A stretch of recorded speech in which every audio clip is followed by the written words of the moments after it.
Cuando se calma el bullicio de la ciudad y se van apagando las luces de la casa, se enciende la luz del entendimiento. Desde este momento comienza Puerto de Libros, Librería Radiofónica, programa que contiene todos sus elementos tipo A. Puede ser escuchado por niños, niñas y adolescentes sin la supervisión de padres, madres o representantes. Comienza Puerto de Libros, Librería Radiofónica. Este programa llega a ustedes con el apoyo de Puerto de Libros, Librería de Autor. Consulta todas nuestras ofertas en nuestras redes sociales @Puerto de Libros. Sultana del Lago Editores, empresa zuliana de servicios editoriales. Conviértete en autor. Contáctalos en su página web sultanadelago.com.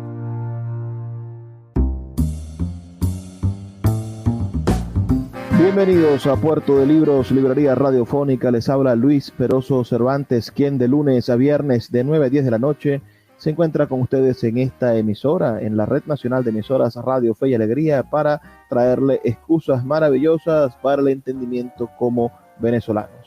Son 23 emisoras conectadas para llegar a sus hogares con buenos libros. Y la noche de hoy estamos continuando una entrevista que tuvimos el día de ayer con un intelectual venezolano que de verdad nos interesa escuchar. Es el profesor Pedro Romero, arquitecto, autor de varios libros, entre ellos un libro sobre la arquitectura del petróleo, publicado por la Goben en el año 1997 y del cual tuvo, según nos comenta el profesor, una reedición en este siglo. Pero sobre este libro, sobre el libro Arquitectura del Petróleo, que ojalá podamos reeditar o tener a la mano, quizás en algún libro digital, decía el crítico Manuel Bermúdez, aborda de un modo crítico el tema del valor que tiene esa arquitectura y de la desaparición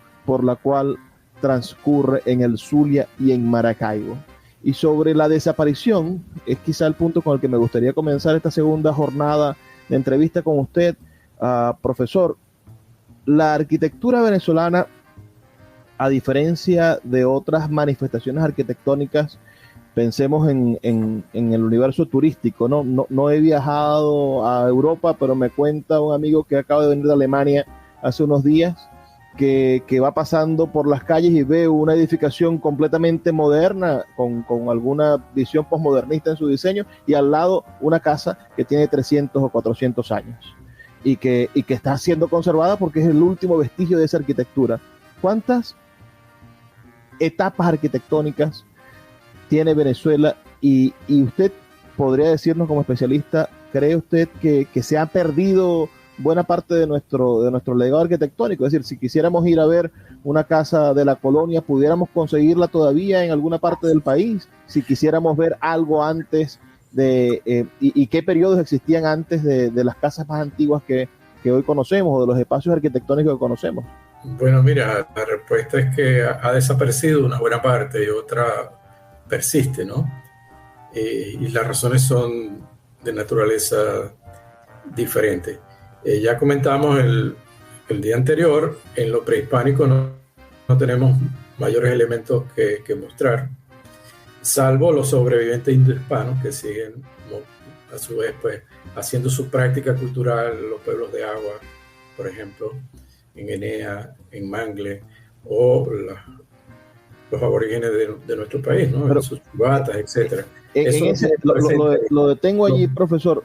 Hoy mismo, la laguna de Sinamaica, hoy mismo, nuestro pueblo de agua más cercano en Maracaibo, que es Santa Rosa de Agua, está construido casi todos los palafitos encima de cemento. Es decir, han hecho estructuras, plataformas de cemento, y ahí hacen casas como si fuese Misión Vivienda. Porque son intervenciones que no entienden, ¿sí?, el sentido de las obras originales. Por ejemplo, te muestro esto. Graciano Gasparini, ¿no? También fallecido. Arquitectura indígena de Venezuela, de Gasparini.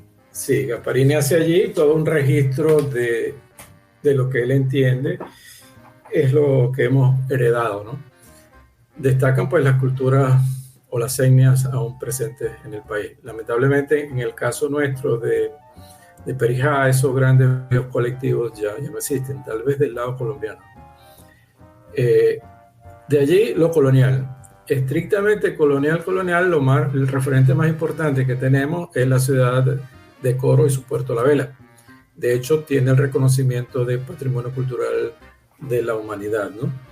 Y elementos, sí, algunos elementos coloniales en los centros históricos de nuestras primeras ciudades, pero un tejido urbano conservado, pues muy poco, ¿no? El Tocuyo lo era, solo que el Tocuyo, a mediados del siglo pasado, el temblor que ocurrió destruyó buena parte de ese testimonio, y tal vez no se tenían las valoraciones, las tecnologías necesarias para recuperar muchos elementos que eran perfectamente recuperables. Hoy en día los recuperaríamos y fueron demolidos, ¿no? Y de allí, bueno, pasamos a lo que es el periodo republicano, si quieres llamarlo así, ¿no?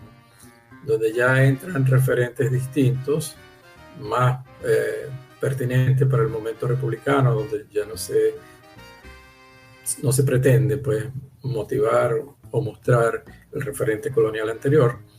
Se incorporan muchos elementos allí neoclásicos sobre las fachadas de nuestras iglesias, de nuestros palacios, etc. Pero en lo colonial nos quedan pocas cosas. En el caso de Maracaibo, por ejemplo, tal vez Casa de la Capitulación, ¿sí? Puede guardar su carácter. No olvidemos que, por ejemplo, con muchísima razón lamentamos la desaparición de las casas del Saladillo, pero no olvidemos que las casas del Saladillo a su vez desplazaron a la arquitectura colonial.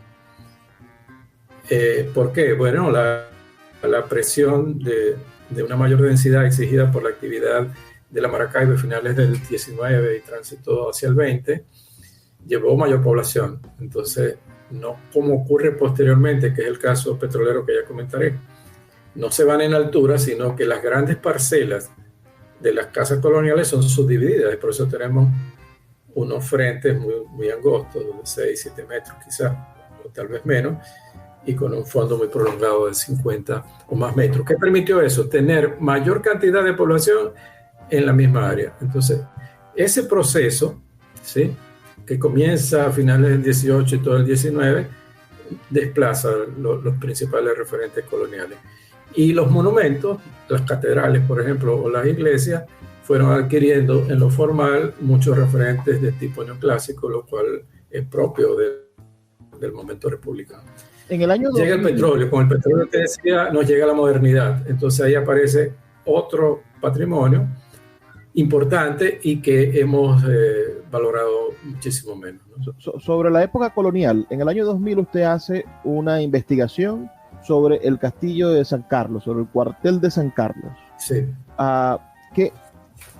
¿Qué podría decirnos sobre esa investigación que usted desarrolló, sobre esa publicación? Bueno, lo primero que tendría que decirte, que si bien Venezuela fue una capitanía general, ¿sí?, y no un virreinato como Perú y como México, Venezuela tiene 4 veces más fortificaciones militares que Perú y México juntos. La pregunta es ¿por qué? Porque los espacios nuestros eran disputados a la corona española, ya venida menos, por los holandeses, por los franceses, por los ingleses, y había una mayor necesidad de defensa, ¿no? Y en nuestro caso, ya que me preguntas del cuartel San Carlos, toda una fortificación en la barra del lago, que estratégicamente era posible, el Torreón Barbosa, el San Carlos, para impedir el tránsito hacia el interior del lago. Consabidas todas las historias de los piratas que acecharon y saquearon nuestra ciudad. Ese castillo de San Carlos, una vez me acerqué por Corpo Zulia, que había oportunidad para ser intervenido, pero no se logró. Las intervenciones posteriores han sido aisladas, no siempre bien adecuadas, ¿no? Porque el planteamiento no puede ser solamente el castillo como pieza, sino el emplazamiento que tiene, su entorno, el propio pueblo de San Carlos. Con el ingeniero Lenín Herrera planteábamos, por ejemplo, evaluar la escollera, ¿no?, que le defiende de la ola. Es decir, hay elementos hidrológicos, de comportamiento de todo el sistema ¿Qué debería hacer el Estado con ese espacio, profesor? Es decir, Gómez lo usó como cárcel, ahí metió gente. Bueno, lo primero es rescatarlo, y segundo, lo que uno llama puesta en valor. ¿Qué significa puesta en valor? Puesta en valor social, por ejemplo, que la gente lo reconozca en su justo valor, para lo cual tiene que divulgar. Yo siempre utilizo una máxima cuando doy alguna charla y cuando estoy con estudiantes. Nadie puede querer lo que no conoce. Entonces, la primera labor es esa. ¿Por qué es importante y cuál es la importancia que tiene? Y segundo, que sea autosostenible, que se pueda sostener. Entonces hay que generar una actividad que le permita mantenerse en el tiempo. Siempre se ha dicho la posibilidad del turismo, pero la posibilidad del turismo no puede ser un elemento aislado. Ven para que mires el castillo. No, tienes que hacerle todo un relato de su significación dentro del conjunto de fortificaciones venezolanas, caribeñas, etc.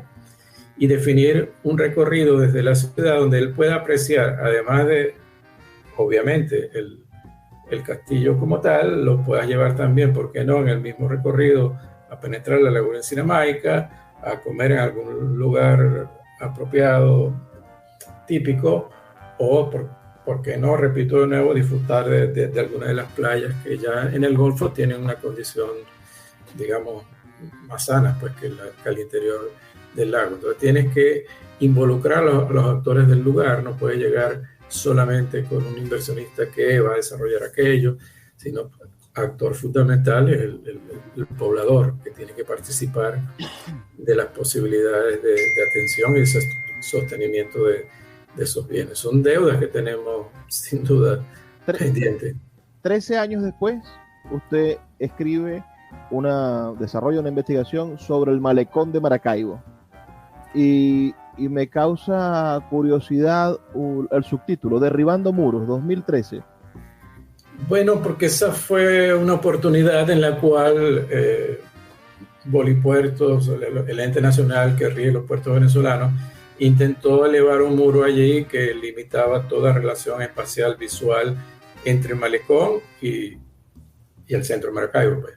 No hay que olvidar que esta ciudad es una ciudad puerto, y cuando hablamos de la Maracaibo que todos añoramos, y Plaza Baral, etcétera, son inexplicables sin la actividad de ese puerto y su malecón.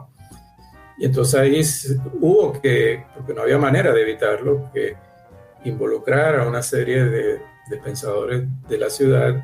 Afortunadamente para el momento estaba activa la prensa y tuvo acogida los planteamientos, que llevó necesariamente a que se revirtiera la construcción del muro. Pues hoy hay sí un rejado que no es el mejor, pero por lo menos guarda una transparencia, ¿no? Lo que ha faltado es llenarla de un uso ciudadano, donde tú tengas la oportunidad de integrarse a ese rico espacio. Vamos a hacer una pausa, profesor, para que hablemos un poco sobre el encaje legal, sobre la realidad legal del patrimonio en Venezuela, y después, bueno, lo que sucede, si se está cumpliendo esa ley. Son solamente 2 minutos para escuchar los mensajes de Radio Fe y Alegría, y ya volvemos con más de Puerto de Libros, Librería Radio. Síguenos en @Librería Radio. Want to teach your kids financial literacy, but not sure where to start? Greenlight can help. With Greenlight, parents can keep an eye on kids' spending and saving, while kids and teens use a card of their own to build money confidence. As a parent, you can send instant money transfers, set up chores, automate allowance, and more. It's a convenient way to run your household, customized to your family's needs, and the easy way to raise financially smart kids. Get started with Greenlight today and get your first month free at greenlight.com/Spotify. El poeta Luis Peroso Cervantes le acompaña en Puerto de Libros, Librería Radiofónica, por Radio Fe y Alegría, con todas las voces.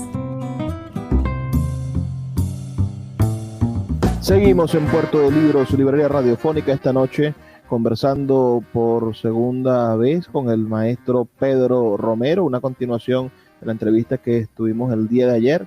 Recordarán los que se conectaron el día de ayer que el maestro profesor Pedro Romero fue profesor ya es profesor emérito, jubilado de la Facultad de Arquitectura y Diseño, fue director de la Escuela de Arquitectura durante 2 periodos de la Escuela de Arquitectura de la Universidad del Zulia, fue director o presidente del Centro Rafael Urdaneta, que es el encargado del rescate patrimonial y arquitectónico del centro de la ciudad, del casco histórico de la ciudad de Maracaibo, pero también tuvo una responsabilidad muy interesante entre el año 2001 y 2004, fue presidente del Instituto de Patrimonio Cultural de la Nación, y en ese mismo tiempo, por esos mismos años, participó como asesor académico del Plan de Desarrollo Urbano de la ciudad de Maracaibo, que es este PEDUL del cual venimos conversando. A mí me gustaría saber, yo creo que nadie más me puede responder esto, Pedro Romero, ¿el patrimonio en Venezuela tiene un marco legal adecuado a los estándares internacionales? Si se cumplieran las reglas, si las leyes que están impuestas se cumplieran, ¿estaríamos haciendo el trabajo bien o hay que actualizar ese marco legal? Bueno, mira, hay un marco vigente que podría ser perfeccionable, obviamente. La dificultad está en que no es aplicable, no se aplica, pues. Como en toda actividad, hay presencia institucional en los 3 niveles de gobierno. La instancia nacional es el Instituto de Patrimonio Cultural, pero el instituto no tiene representación en el Estado Zulia, ni tiene la infraestructura para hacerlo, ¿no? Siempre nos regíamos, cuando yo lo presidía, por el nombramiento de comisionados en los estados para establecer esos enlaces, ¿no? Esa figura se perdió. Al actual presidente le he pedido que se nombre un comisionado para el Estado Zulia y la respuesta no ha sido positiva, pues. En eso está interfiriendo las representaciones políticas, pues, ¿no? La nacional y la regional y la local. A nivel regional, la propia Ley de Protección y Defensa del Patrimonio Cultural, que es del 93, recomienda que se cree un sistema regional de patrimonio. Se creó desde los tiempos de Lolita Anillar. Luego el gobernador Rosales le cambió la denominación a Sistema Regional de Patrimonio. Pero hace ya 3 gestiones de gobernación donde el Sistema Regional de Patrimonio no se constituye. Depende de la Secretaría de Cultura del Estado Zulia. Ahí, pues, sin distinción, tanto gestiones azules como rojas han permanecido con esa deficiencia.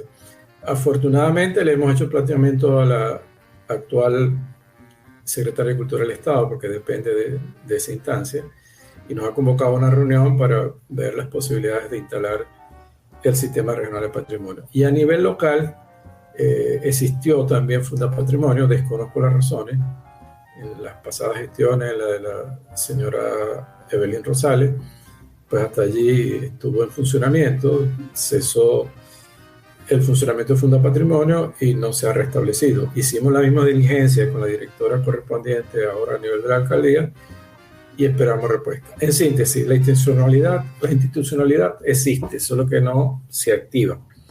Y sin duda es fundamental.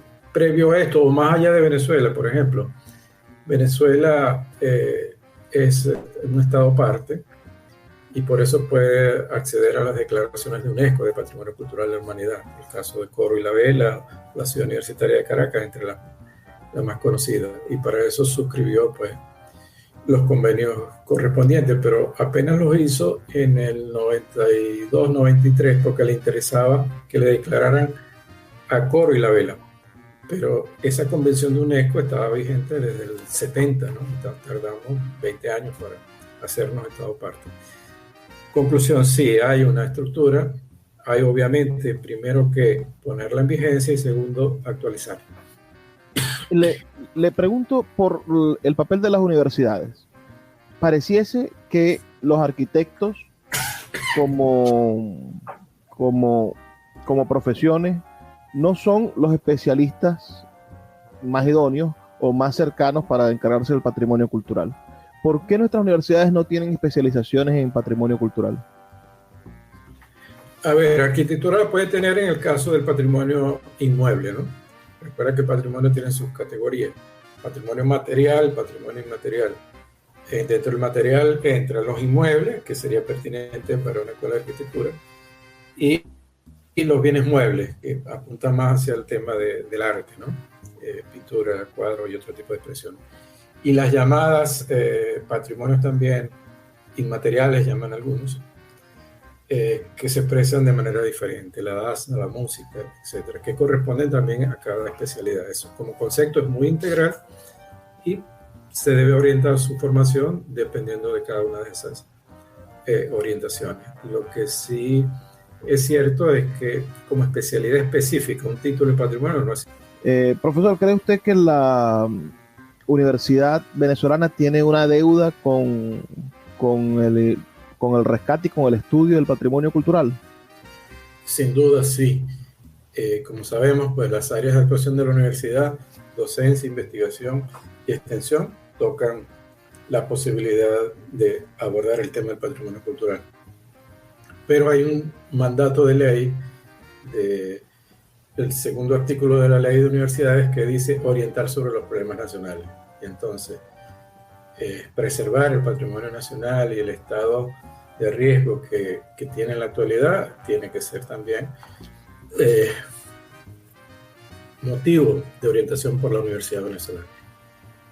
Hay un precepto que es quizá algo interesante dentro de las estructuras del planteamiento liberal. Es decir, nosotros queremos que el Estado nos permita desarrollar nuestras actividades, pero el Estado debe de cuidar de mantener, ser el pater family, digamos, de la acción patrimonial. ¿Cómo hace el Estado para financiar? Hoy tenemos una Venezuela que sin duda tuvo muchísimo dinero por la industria petrolera y hoy está quebrada. Es decir, hoy vemos que los presupuestos no le alcanzan porque tenemos una industria petrolera quebrada. ¿Cómo hace el Estado venezolano en quiebra para poder rescatar el patrimonio? Bueno, obviamente debe entender el primer concepto. El patrimonio cultural no tiene por qué ser de naturaleza pública, de propiedad pública. Perfectamente de naturaleza privada, y así lo establece la legislación venezolana, la propia ley de protección y defensa del patrimonio cultural. Y lo segundo es que tienes que abrirte a todos los actores posibles para hacer sostenible un bien cultural. Pongo ejemplos de Maracaibo, uno que todos conocemos, las Lara. Las Lara es privado, no es público. Cuando se retira Shell de Venezuela, pues un local adquiere el edificio. En esa condición de privado recibió la declaratoria de Monumento Nacional y en esa condición de privado se restauró. ¿Cuál fue la participación del Estado? Bueno, regular a través del Instituto de Patrimonio Cultural que la restauración se realizara de acuerdo a los criterios y principios establecidos por el Instituto de Patrimonio Cultural. O sea, el Estado se limitó ahí a una intervención reguladora de que el bien no fuera afectado, ¿no?, por la decisión tomada en el proyecto de restauración. En cambio, tenemos muchos edificios de naturaleza pública que, como tú estás indicando, al no ser prioridad porque hay otras necesidades urgentes del país, pues se difieren las inversiones y eso trae problemas. ¿Es posible vender alguno de esos monumentos? Es decir, pienso yo, y me voy al castillo de San Carlos. No necesariamente venderlo. ¿Podría vender o entregar a un privado? Podría. No, la ley no lo impediría. Pero hay otras figuras. Tú puedes dar un comodato a tiempo determinado, etc. Voy a poner un ejemplo. Cuando estos temas se tocan, sean académicos o institucionales, en los momentos de las reuniones, siempre surge este tipo de limitación y piensa que el patrimonio público, para recuperarlo, tiene que ser público y la inversión del Estado. ¿Y sabes qué ejemplo le pongo yo? La Habana, Cuba. En La Habana, Cuba, todos conocemos el régimen en lo político que impera. Los ejemplos que he visto de rescate de edificaciones históricas se ha realizado con la participación del privado. Como hay una industria turística importante con inversión de españoles, franceses, canadienses, etc., se constituyó una oficina que, si bien tenía un nombre académico, la Oficina del Historiador, realmente es una oficina inmobiliaria. Eusebio Leal lo presidía. Eusebio ya falleció, pero ¿qué hacía? Bueno, esa oficina, el Estado le concedió como parte de su patrimonio algunas de estas edificaciones que podían ser de interés para la actividad turística. Entonces la oficina iba a trato con los inversionistas que tenían necesidad de esos espacios para la explotación turística que estaban haciendo allí, como hotel o como cualquier otro uso de apoyo a la actividad turística. Llegaban a acuerdo. Entonces la inversión era del privado. ¿Qué regula el Estado? Bueno, la intervención que vas a hacer. Pues yo recuerdo que el presidente Maduro dictó un decreto del centro de Maracaibo como centro de interés turístico. Y la primera reacción que hubo del presidente del CRUZ de ese momento es que iban a expropiar todos los bienes privados que había en el sector, a los cuales yo les advertí que era un grandísimo error porque el Estado no tenía la capacidad para hacerlo. Y le puse como ejemplo lo que ya comenté del tema cubano. Entonces, básicamente, cuando tú te vas a enfrentar a la recuperación de un inmueble, tienes que ver todos los actores que están asociados a ese bien y, en consecuencia, arbitrar las fórmulas para que se genere una estructura de gestión que la haga permanente. Teatro Varal nuestro, en manos de la universidad, no lo podía mantener, recuerdas perfectamente. Mucho tiempo para ser restaurado. Cuando se restaura el edificio, pero también el rector Lombardi entiende que hay que restaurar también la estructura de gestión. Sí, su esposa Lilia tuvo un papel preponderante en este tema. También el centro Rafael Urdaneta. Entonces, en vez de seguir siendo una dependencia, ¿sí?, que exclusivamente correspondía la obligación de su mantenimiento a la universidad sin tener con qué, se crea una base más amplia de gestión, que es la fundación, donde hay representación de los distintos niveles públicos, del CONAC, etcétera, y de instancias privadas.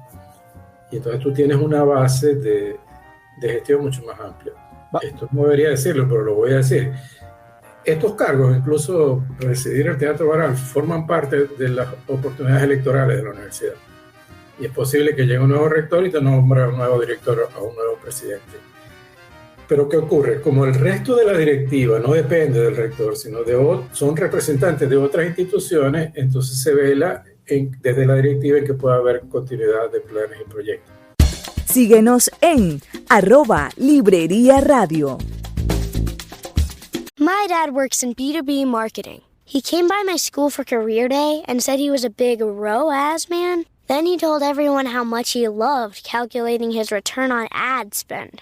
My friends still laugh at me to this day. Not everyone gets B2B, but with LinkedIn, you'll be able to reach people who do. Get a $100 credit on your next ad campaign. Go to linkedin.com/results to claim your credit. That's linkedin.com/results. Terms and conditions apply. LinkedIn, the place to be, to be. Puerto de Libros, librería de autor, la librería que estás buscando. Te invita a visitar sus dos sedes, en el Teatro Varal de Maracaibo y en la Vereda del Lago. Dos cautivadores espacios donde podrás entrar en contacto con la literatura, con el arte, con todos los conocimientos de la humanidad a través del instrumento maravilloso que es el libro. Abiertos de lunes a domingo. Consulta sus redes sociales @Puerto de Libros o su página web www.puertodelibros.com.be, donde encontrarás la tienda virtual más grande de libros de Venezuela. Puerto de Libros, librería de autor, la librería que estás buscando. Sultana del Lago Editores es una empresa zuliana de servicios editoriales. Nuestro catálogo tiene más de 100 títulos de autores nacionales e internacionales. Además, somos la única editorial que presta servicios de impresión bajo demanda en Maracaibo. No necesitas invertir en grandes tirajes. Tus lectores pedirán tu libro, nosotros lo imprimiremos y tú obtendrás regalías. Por ello, también editamos internacionalmente en Amazon y Google Play Books. Conoce más en nuestra nueva página web www.sultanadelago.com o siguiéndonos en Instagram como @Sultana del Lago. El poeta Luis Peroso Cervantes le acompaña en Puerto de Libros, Librería Radiofónica, por Radio Fe y Alegría, con todas las voces. Ahora, me pregunto yo por cuánto y en tanto el ciudadano común, ¿qué podría hacer para que se detenga la expoliación que le hemos venido haciendo al patrimonio cultural? Ya sabemos que el Estado Nacional, bueno, tiene un Instituto Nacional de Patrimonio que no sale de Caracas. Tenemos en el estado Zulia, por ejemplo, no sabemos en los otros estados, nos gustaría saber, nos pueden enviar sus comentarios. La manera en la que funcionan las gobernaciones, en la gobernación del Zulia no se ha activado todavía la defensa del patrimonio. Todavía esperamos que Viviana Márquez, Secretaría de Cultura, tome sus responsabilidades y desarrolle esta actividad tan importante para nosotros. Y en la escala municipal, yo fui testigo en Maracaibo de la manera en la que fue liquidada Funda Patrimonio. Ya no existe la fundación, habría que volverla a crear. De todas maneras, eso pertenece a un debate gigantesco porque hay una ordenanza de cultura de 2005 que es letra muerta por completo. Debería haber una Funda Patrimonio, una Funda Cultura, una cantidad de organizaciones que desarrollan actividades y que están todas liquidadas. Pero ¿qué puede hacer el ciudadano común? ¿Qué puede hacer alguien que nos está escuchando en este momento en Tucupitas por el patrimonio de su ciudad? Primero, intentar acudir a una instancia si en su entidad está vigente, ¿no? Si no existe, no le queda otra que el coordinar con otros interesados en el tema algún tipo de actividad. Seguramente comenzará por la denuncia, por el reclamo, etcétera, ¿no? Ahorita hay un tema importante en ese sentido en Cumaná, donde es una organización, si quieres, no formal, la que está reclamando la atención de ese centro histórico. Lamentablemente, lo lógico es que la estructura funcionara y tú acudieras allí para que todo operara, ¿no? Pero no es la condición que tenemos. Lo que queda es el reclamo y la denuncia. Y sobre todo, si bien las instancias no están funcionales, los marcos jurídicos están vigentes. Agarrarse de la letra, ¿no? De esas. Hay una persona que tiene una casa de 200 años. Diría yo, que tendría que agarrarse de eso. Profesor, hay alguien que tiene una casa de 200 años. Una persona en cualquier parte del país. Pensemos, alguien que nos escucha en Barquisimeto, en Mérida, o alguien que nos escucha más adentro. Pensemos, alguien que nos escucha en San Juan de los Morros. Sabe que su casa tiene 250 años, que perteneció a su familia durante muchísimo tiempo, y entiende que tiene un valor, al menos, o quiere saber si tiene un valor patrimonial su propiedad. ¿Qué debe hacer? Bueno, hay inventarios, que tú lo comentaste allí cuando hacía una relación de nuestra actividad. Es un preinventario que se hizo a finales de los 90, 97, 98. Un inventario que se actualiza para el 2006, es decir, hay un atraso de unos 16 años. Esos inventarios están allí. Ella podría acudir a revisar ese inventario y ver si con el código correspondiente está registrado como un bien de interés cultural. Si el interés es ese, pues saber si está inventariado o no. Si el interés es de otro tipo, por ejemplo, no es su casa, pero ve que están tumbando un edificio significativo ahí cercano en su comunidad, igual podría ir al inventario y ver si el edificio que está siendo afectado está considerado patrimonio o no, y desde allí iniciar alguna opción. En términos normales de una estructura funcional, tendría que ir a las instancias que corresponden, bien municipal o regional. Como sabemos que no están activas, la única que le queda es la organización con sus vecinos y hacer una expresión pública, a ver qué pasa. Que es el caso del muro del malecón. ¿Por qué se detuvo? ¿Porque actuaron las instituciones? No, porque un grupo de personas nos organizamos y consistentemente estuvimos planteando a través de los medios, y es lo único que en oportunidad te hace reaccionar, ¿no? Hace reaccionar al ente público. En el año 2001, usted se convierte en presidente del Instituto de Patrimonio Cultural de Venezuela. ¿Cómo pasó eso? ¿Lo llamó Hugo Chávez? ¿Cómo? No, sabe que eso es normalmente lo que se entiende. Si vas a una responsabilidad nacional, ellos así. No, yo siempre mantuve una relación con el Instituto de Patrimonio Cultural desde su primer presidente. Antes no era el Instituto de Patrimonio Cultural, ¿no? Sino un centro histórico que presidía Gasparini. Luego estuvo Juan Pedro Posani, ambos fallecidos. Luego de Posani estuvo Ramón Paulini. Luego de Paulini estuvo Provenzali y luego vine yo. Pero siempre estuve fungiendo, por ejemplo, como comisionado en el estado Zulia de esa institución, entonces había una relación. La constante de los anteriores presidentes es profesores de arquitectura de la Universidad Central de Venezuela. Yo era profesor de la Universidad del Zulia. Bueno, de alguna manera se rompió la tradición de los italianos con la llegada de un Romero, pero bueno, ese no es el tema. En ese momento se estaba creando la alcaldía mayor de Caracas, la alcaldía metropolitana. Como sabes, es una ciudad muy extensa, que tiene varios municipios y hay obras y competencias que involucran a varios municipios, entonces por eso se generó una alcaldía mayor. Como era la primera experiencia, no se había definido la instancia de gestión urbana, el OMPU, por llamarlo de alguna manera, de la alcaldía mayor. Entonces me invitaron a participar en la discusión para la creación de esa instancia municipal. Estaba allí, la convocatoria la hacía el presidente de ese momento del IPC, a quien le habían pedido que ayudara a la definición de esa estructura de gestión metropolitana. Él me invitó por la relación que ya comenté. Estaba Fruto Viva, estaba ex decano de la Central, Alfredo Silento, Marcos Negrón, personas del área urbana fundamental. Se definió una estructura y se le presentó al primer alcalde. Y entonces se aceptó la estructura y él pidió un nombre para presidir esa instancia urbana recién creada. Entonces mi nombre fue propuesto. Yo les agradecí la sugerencia, de alguna manera era un reconocimiento, pero yo tenía que confesar que más allá del conocimiento de lo urbano que uno tiene, yo todavía no tengo la comprensión de una ciudad tan compleja como Caracas, ¿no? Y entonces allí se debatió y el presidente para el momento de IPC, que era Leopoldo Provenzali, aceptó ir a la alcaldía mayor a regir la oficina urbana de la alcaldía metropolitana, y entonces él mismo sugirió la posibilidad de que yo estuviera en el IPC. ¿Sí?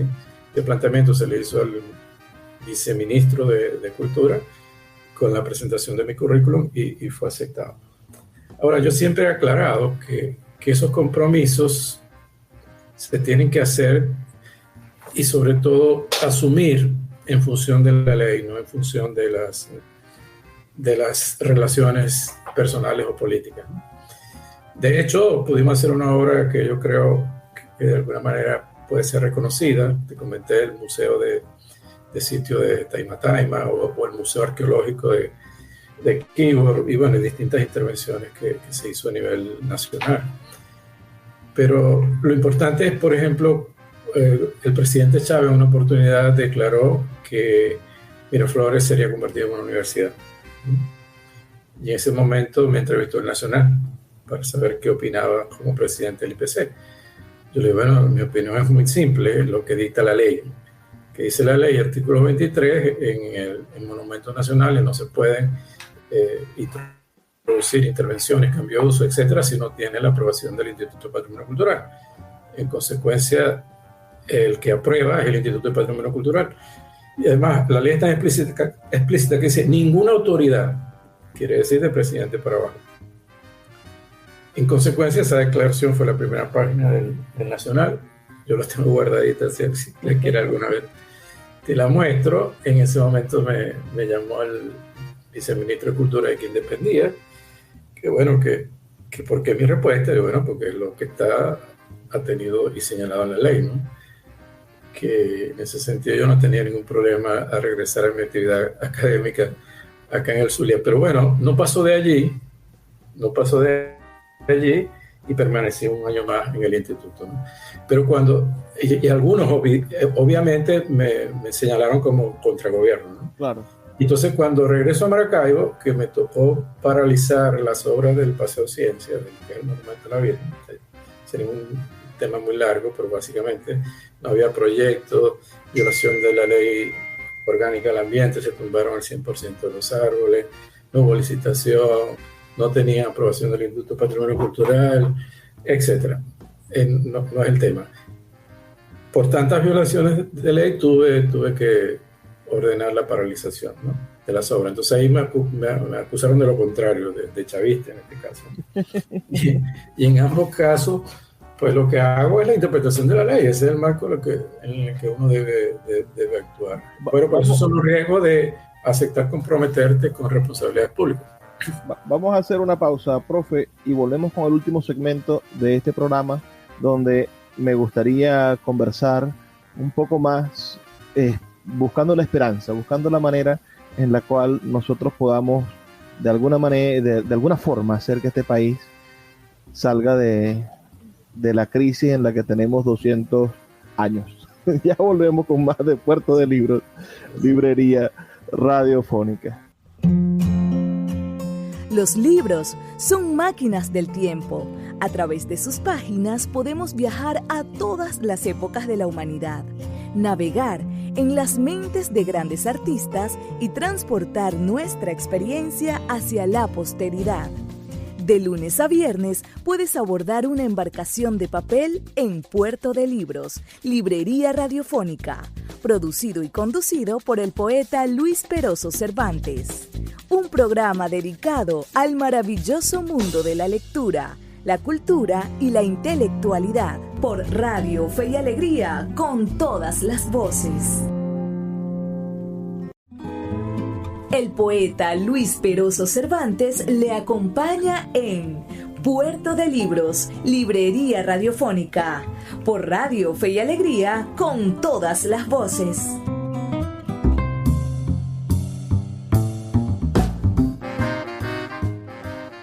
Seguimos en Puerto de Libros, librería radiofónica, ya en nuestro último segmento de este programa tan interesante que hemos tenido con nuestro invitado de esta noche, el arquitecto Pedro Romero, especialista, por supuesto, en arquitectura petrolera, porque es donde más libros ha publicado, pero no quiere decir que no sea el referente más importante que hay en nuestro estado en cuanto al conocimiento del patrimonio cultural. Y es un hombre que me he dado cuenta que es verdaderamente dispuesto a este tema.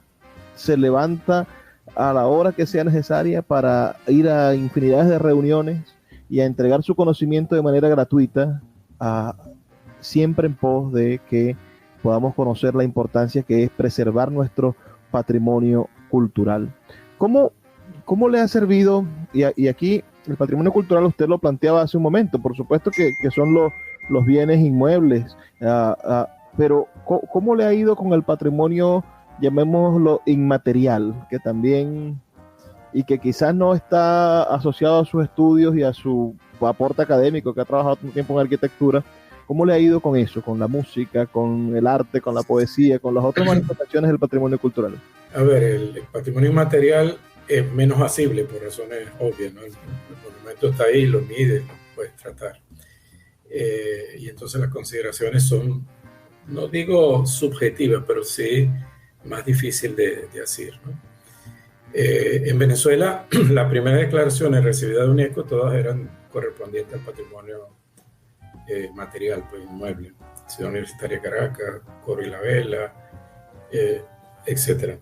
Pero luego fue derivando hacia otras expresiones de procesos culturales, por ejemplo, los Diablos Danzantes de Corpus Christi, porque no se reducen a los Diablos de Yare, sino toda una manifestación.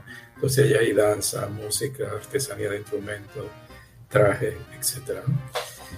Y ahí entonces es más difícil conciliar a los actores, porque son personas que hacen una práctica cultural. El Zulia ha aspirado a temas, por ejemplo, como San Benito, a temas como la propia gaita, que tendría todos los méritos, ¿no?, de poder tener un reconocimiento de tan alto nivel, de nivel mundial. Pero hemos quedado cortos en el reconocimiento de lo local. Es decir, pues tendría que haber declaraciones más más abundantes a nivel regional y a nivel local, porque sería inconsistente hacer reclamaciones más allá del país de reconocimientos si previamente no lo has hecho en tu propio país. Sobre lo que decías anteriormente, creo que siempre hay que ser optimista. Me gusta citar una frase del profesor Lombardi, de Ángel Lombardi, que las sociedades no se suicidan, siempre consiguen una alternativa de desarrollo. Cuando estudiaba filosofía en un trabajo sobre Eros y civilización de Marcuse, sostenía que, y ahí viene lo inmaterial también, que el arte no puede ser reprimido, porque no responde al principio de realidad, esa realidad que te somete, que te oprime, etc.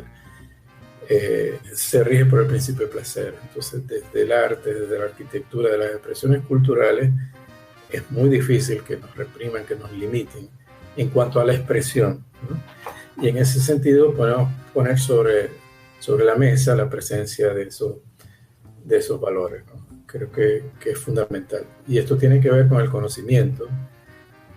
Una de las labores importantes es divulgar ese patrimonio que tenemos, las razones de por qué hay que conservarlo, y no señalarlo solamente como un compromiso que debe asumir el Estado, sino como una obligación de todos. Así lo establece nuestra propia Constitución. Si vas al 99, ¿verdad?, al artículo 99. Creo que un último ejemplo: seguimos llorando la destrucción del Saladillo, pero hay que tener presente que en 50 años que se cumplieron en este 22, seguimos haciendo catarsis, es decir, quién fue el responsable, que es el presidente del momento, que etcétera, etcétera, etcétera. Pero en 50 años hemos sido incapaces de proponer hacia dónde debe ir ese centro histórico. Entonces yo creo que es suficiente ya con señalar solamente las carencias, y hay que motivar para las propuestas, para hacia dónde debe ir. Muy bien, Opaco, las condiciones del centro histórico no son las deseables, pero ¿qué debemos proponer? Yo estuve planteando desde el Teatro Baral que por qué el Teatro Baral no se convertía en un espacio para un gran foro sobre lo que debe ser el destino de ese centro histórico. Y le digo, y avíspense, porque en cualquier momento vienen y frente al Teatro Baral te pueden construir cualquier cosa.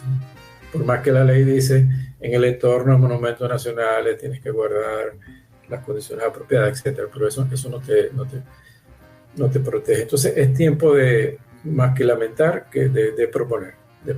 Le voy a hacer una serie de espacios.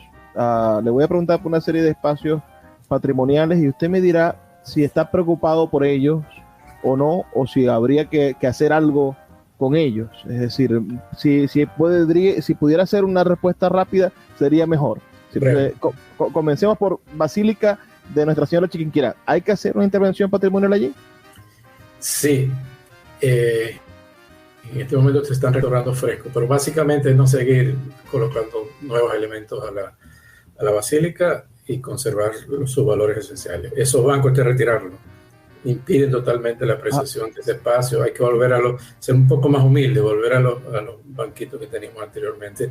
Eso no cuesta mucho y creo que sería una de las primeras recomendaciones que hay. Vamos a Caracas. El monumento al Libertador. Sacaron al Libertador del Panteón Nacional, le hicieron un monumento gigantesco. ¿Qué opinión le merece? Esa es una obra de unos arquitectos que conozco. Tal vez como obra de arquitectura, viéndolo en ese sentido abstracto, tú puede tener una valoración positiva, pero lo que simboliza y la referencia es lo que ha puesto en cuestión esa obra. Ahora hablemos de puentes. El puente sobre el río Orinoco, ese segundo puente que tanto charla se le hizo, ¿cree usted que tenga valor patrimonial?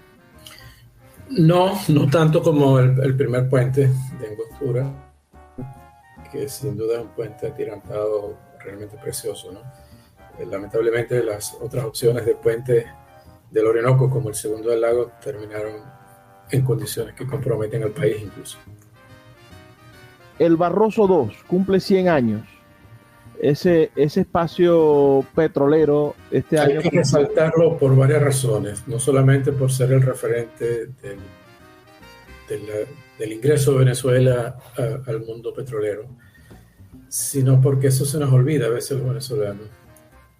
La costa oriental, en definitiva, ese bloque petrolero, mantuvo por 50 años soportaba más del 50% del presupuesto nacional. Y eso es un reconocimiento que tiene que ser de alguna manera compensada para la costa oriental.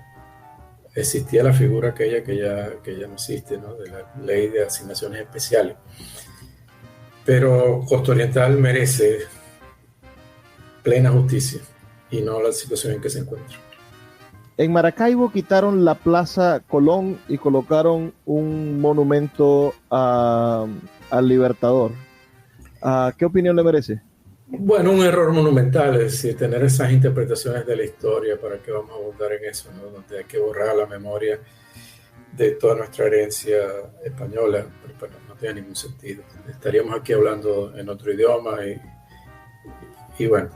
Y lo mismo para la obra, Francisco. Además, la obra que se propuso no tiene ningún valor. Supuestamente una extracción del sable de Urdaneta, pero es lamentable. Igual, ¿no? La plaza, por ejemplo, cercana a Ali Primera, Ali se merece tal vez esa y una plaza mayor. Lo que no estuve de acuerdo es que se erigiera sobre lo que era la plaza original, Plaza Sucre. Pero después la Plaza Sucre la cambian donde estaba la Plaza Guanipa Matos y se han olvidado de la Plaza Guanipa Matos. ¿Habría que recuperarle una Plaza Guanipa Matos? La Guanipa Matos ahora es la Sucre. Bueno, si es un sentir de comunidad, si la comunidad lo reclama, habría que buscarle ese espacio. Me faltó decir, y toda plaza tiene una significación cultural. Puede ser de buen maestro, puede ser lo que quieras, Urdaneta, pero siempre tiene asociado una entidad y un valor cultural. Esos elementos deben tenerlos presentes y no verlos simplemente como hay que plantar más árboles. Lo mismo vale para la arquitectura o para tantos temas donde me he metido. Creo que la recomendación que siempre yo hago, traten de ver más allá, ¿no? Del árbol. En mi caso, por ejemplo, en vez de acudir a ser un especialista de una particularidad de la arquitectura, no, me fui a una visión más amplia desde la historia, desde la ecología, desde la filosofía, para poderme ubicar en donde están las causas, si quieres, últimas o finales de las razones por qué ocurren tantas cosas, ¿no? Es así. Y a veces mi esposa me pregunta, pero ¿por qué el patrimonio? Yo digo, bueno, porque para mí realmente es un placer que las cosas recuperen su razón de ser. ¿Sí? Si fue creado para tal cosa, que la recupere. Si yo se recupera el Baral, por ejemplo, el Teatro Baral, no recuperaste el edificio, recuperaste todas las expresiones culturales que se dan dentro de él. Claro. Arte, música, poesía, presentaciones de libros, danza, etc. Y entonces devolverle a las cosas su razón original de ser, pues para mí es fundamental. Y eso vale incluso para las personas, cuando uno quiere de verdad a un semejante, a alguien cercano, y uno ve que no anda por donde debe andar, pues uno intenta que las cosas sean conducidas hacia donde deben ser conducidas, y es mi concepto en lo patrimonial. Y la respuesta nunca es exclusiva de una persona o de una entidad. Tienes que tratar, el primer enfoque es todos los actores y variables asociadas a esa realidad, para que tú seas un factor que pueda tratar de inducir a las sinergias de esas personas y generar las oportunidades para alcanzar los objetivos que estás buscando. Es un poco Profesor, esa sería la definición. Muchísimas gracias por su tiempo, por regalarnos esta oportunidad de entrar a su casa y de poder escuchar su voz. Estoy seguro que nuestra audiencia está muy feliz de haber compartido con usted, y ahora tenemos la tarea, bueno, de seguir esas pequeñas reglas que usted nos está dando, esos consejos de cómo hacer de nuestro entorno un entorno más consciente del valor patrimonial que puede tener nuestra realidad, y sin duda poder reflexionar un poco más sobre el valor que tiene la arquitectura, no desde algo específico, sino desde eso mismo que usted nos plantea, desde la parte filosófica, desde la parte ambiental, ecológica y por supuesto el valor histórico. Gracias, profesor, por compartir con nosotros esta noche. Muy bien, buenas tardes. Y a los que nos escucharon, les recuerdo que soy Luis Peroso Cervantes. Estoy con ustedes de lunes a viernes de 9 a 10 de la noche por la Red Nacional de Emisoras Radio Fe y Alegría. Ha sido un inmenso placer trabajar para ustedes. Nos escuchamos el día de mañana. Así que, por favor, sean felices, lean poesía.